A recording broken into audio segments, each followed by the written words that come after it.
पाठिंबा देण्यासारखा हा विरोध आहे. बघा, देवेंद्र फडणवीस हे, मी असं बोलणार नाही, ते मुख्यमंत्री असल्यामुळे शहाणे आहेत आणि सत्तेपुढे शहाण पण नसतं. नरेंद्र मोदी प्रधानमंत्री आहेत म्हणून शहाणे आहेत, किंवा मिस्टर अमित शहा हे गृहमंत्री आहेत म्हणून शहाणे आहेत. ते मूळचे शहाणे नाही आहेत. सत्तेवरती बसलेत म्हणून ते शहाणे आहेत आणि म्हणून त्यांचं ऐकलं जातं, छापलं जातं आणि ऐकलं जातं. दावे कडवे वगैरे सोडून द्यावं.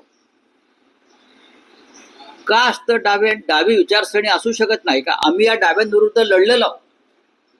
शिवसेनेची स्थापना ही मुंबईमध्ये कडवट डाव्या विचारसरणी विरुद्ध लढून आम्ही शिवसेनेची उभारणी केली बाळासाहेबांनी.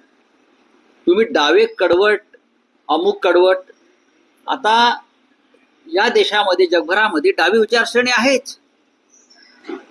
रशियामध्ये आहे,